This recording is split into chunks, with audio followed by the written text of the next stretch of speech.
বন্ধুরা, আজকে যে রেসিপিটা নিয়ে এসেছি সেটি হচ্ছে একটি শাক দিয়ে, চিংড়ি মাছ দিয়ে। শাকের নাম হচ্ছে পূর্ণলোভা শাক। আমি কোনো দিন খাইনি, আজকে প্রথমবার ট্রাই করছি। শাকটা আমার মাসির বাড়ির ছাদে হয়েছিল, তাই নিয়ে এসে আজকে। তো এটা প্রথমে কুচিয়ে নেব। খুব বেশি কুচোতে হবে না, পাতাগুলো এমনিতেই ছোট। তো কুচিয়ে নেওয়ার পরে ভালোভাবে ধুতেও হবে শাকটা। তো লিলি তো এখানে বসেই আছে, তারও খুব আগ্রহ আমি কি করছি। শাকটার জন্য যা যা তৈরি করব সেটা হচ্ছে দুটো আলু কেটে নেব ছোট ছোট করে পিস করে, তারপরে পেঁয়াজ আর রসুন ছাড়িয়ে নেব। রসুন আর পেঁয়াজটা তো শাকের মধ্যে দিতেই হয়, মানে আমরা দিই আর কি। একটু গরম জলে দিয়েছি যাতে তাড়াতাড়ি ছাড়ানো যায়।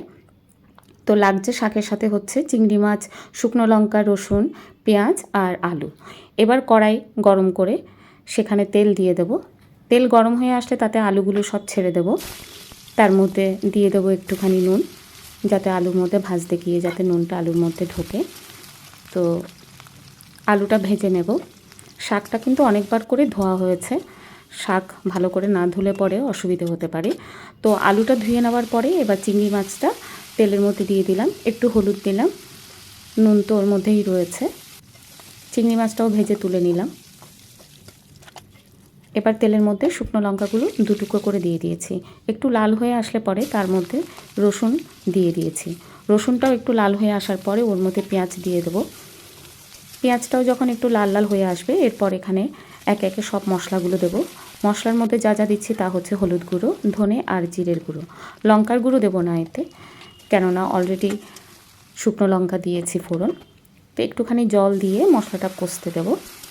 মশলাটা থেকে যখন তেলটা ছেড়ে আসবে, কষা হয়ে যাবে, এর মধ্যে আলু চিংড়িগুলো দিয়ে দেবো। তারপরে দিয়ে দেবো এবার শাকগুলো। শাক যেহেতু অনেকটা কাটার পরে হয়েছে, তো এটা নাড়তে একটুখানি অসুবিধা হবে বলে তাই একটুখানি ঢাকা দিয়ে রাখবো। ঢাকা তোলার পরে শাকটা কিন্তু অনেকটা কমে এসছে, মজে গেছে, সেই জন্য কোনো জল দেব না এর মধ্যে। আর নুন তো আগেই দিয়েছি, প্রয়োজন পড়লে আবার দেব। আবার ঢাকা দিয়ে দিলাম। শাক থেকে জল বের হবার বেরিয়ে গেছে, আলু সেদ্ধ হয়ে গেছে, রান্না আমার পুরো কমপ্লিট। তো আজকে মা বাড়িতে আছে, তো ভাবলাম মাকে আজকে টেস্ট করাবো। তো মায়ের জন্য একটুখানি বাটিতে করে তুলে নিয়ে যাই, মার কাছে যাব এখন এটা নিয়ে।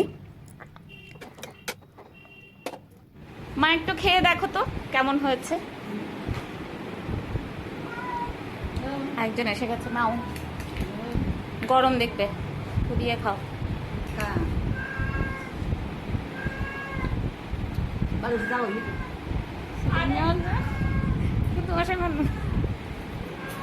ভালো হয়েছে, চালু হয়েছে। এদিকে তাকিয়ে বলো যে তোমার মেয়ে একটু হলেও রান্না করতে পারে। মা আসলে প্রথমবার ক্যামেরার সামনে কথা বলতে গিয়ে একটু ওলট পালট হয়ে গেছে। মা পান খাই বলে মার খুব ঝাল লেগেছে। তো এবার আমি খেতে বসেছি।